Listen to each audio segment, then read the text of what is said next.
Hello, boys and girls, and welcome to Color Carpet Time. That's that time of day we gather around the big color carpet here in class and we get to practice words and the letters that make up those words and the sounds that those letters make and all kinds of cool things. What we're going to do right now is we're going to substitute some medial sounds or middle sounds. We're going to substitute out middle sounds. So we're going to start off with born, born.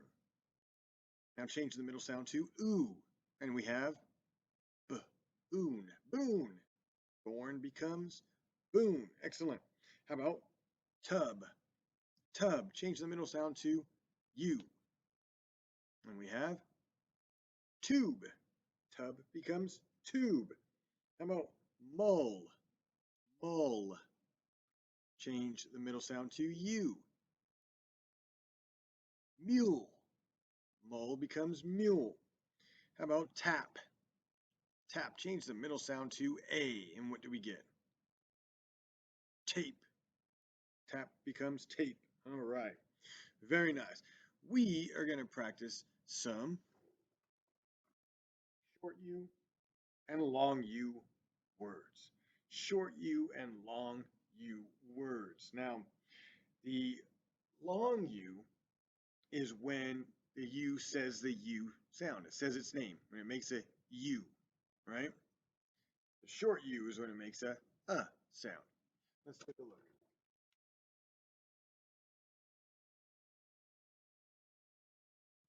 This is a short U. It's going to make an sound. Ut, mut, ut, mut. It's a short U. Now, a long U, remember a lot of times when you're looking at a long U, it's going to have that silent bossy E at the end that's going to make the U say its name.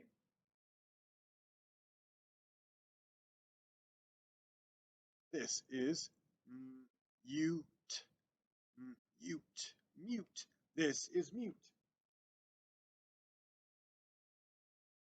Another example of short U, us, us, fuss. This is fuss.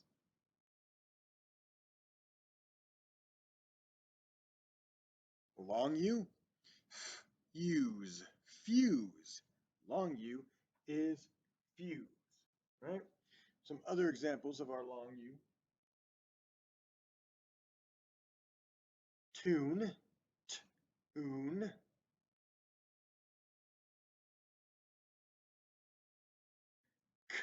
Cute, cute. There's a couple. HR rough and stuff. What's going on, buddy? Hello, boys and girls. Hello, Mr. T. I am here because I have a few examples. You do? Yes. All right. What do you have? My name. Your name? Yes. HR? But that doesn't. No, no, no. Rough stuff. Oh, rough has a U in it, and stuff has a U in it, doesn't it? Yes, yes, yes. Now, are those long U or short U? Let's see. Rough. Rough. Is that a long U or short U? That's a short U.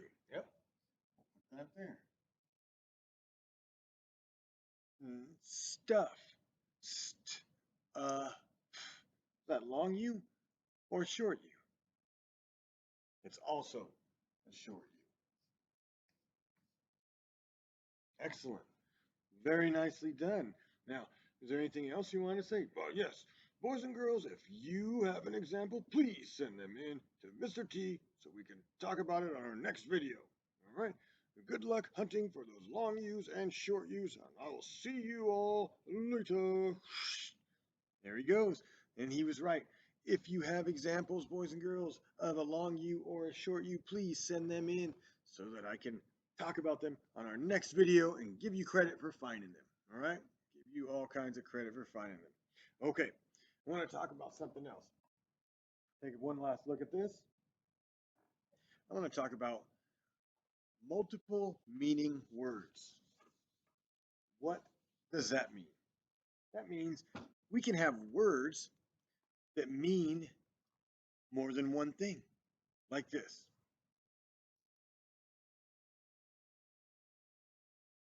Worm. Worm. Worm. That's those little creepy crawly guys that come out of the ground that you see. A worm, right? Now, a worm, this is a noun. This is a noun because it's a thing, right? It's a creature, it's a thing, it's a worm. But did you know a worm can also be an action? An action. It's kind of like making your way through a big crowd, and there's a lot of people and they're all standing, and you're trying to walk through and kind of moving around and going in between. That's called worming your way through, right? Or they worm their way through the crowd. So it can be an action also. So there's some words that we come across that have more than one meaning. And they're spelled exactly the same and said exactly the same, but they mean different things.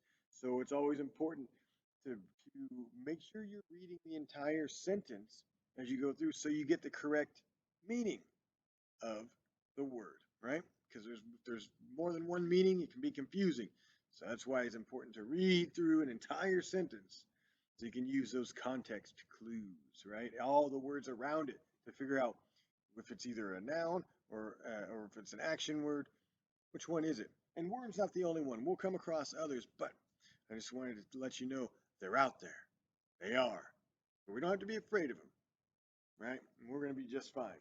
We're going to be just fine. Okay, you know what?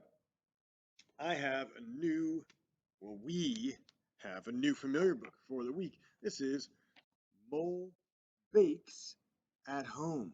And it looks like this. See, there's Mole and he's reading, and there's a pie on there, right? So that's the one we're going to be reading. We're going to get real familiar with this one. Oh, hey, Granny, what's going on? Well, hello, boys and girls. Hello, Mr. T. I heard something about bacon. Yes, Mole Bakes at Home. That's our story for the week. Oh, I thought you were gonna do some baking today. No, it's just a story. Oh, well, I always show up when somebody's doing some baking. I just love to bake. Well, that is a good skill to have. We're gonna find out what Mole does, all right? You want to stick around with us? Well, sure. I'll go have a seat with the boys and girls. Let's come right over here and have a little seat. Just right over here. I'll worm my way through everyone and have a little seat. Okay, there she is. So Mole Bakes at Home. This is by Tess Winter, illustrated by Emily Boone. Let's see how this goes. Can you give me a ride to an apple grove? Asks Mole. I cannot, says Fox. So Mole rode his bike. Mole chose about 10 apples. Those big apples were red. Mole put his bag on a pole and rode home.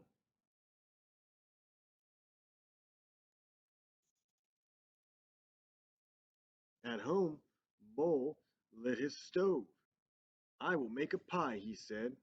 I will read and cut, then I will bake. I hope it tastes good, said Mole.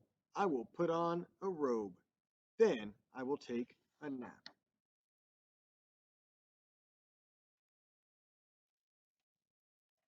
Soon, Mole's nose woke him up.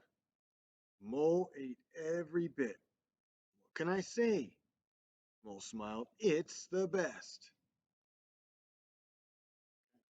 You can listen to that over and over. We're going to be reading this all week. We're going to be reading this in class during our Zoom all week. So make sure you are practicing our Mole Bakes at Home.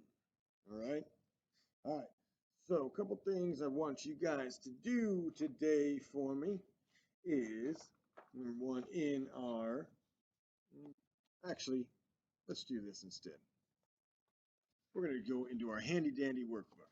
We're going to do a couple pages in here instead. I was going to have you do one of those pages, but we're going to do this.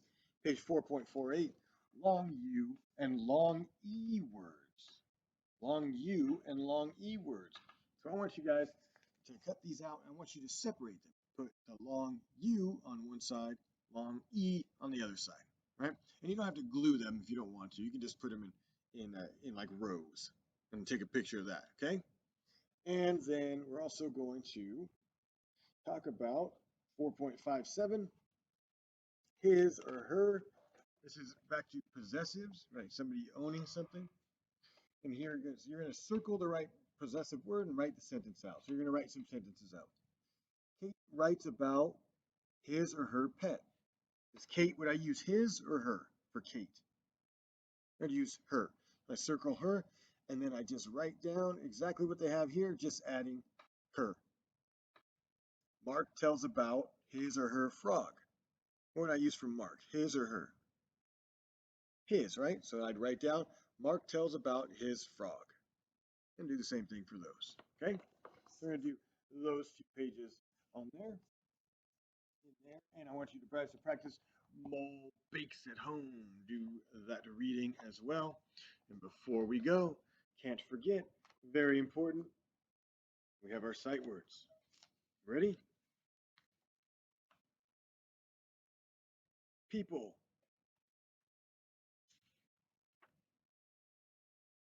number, no, way,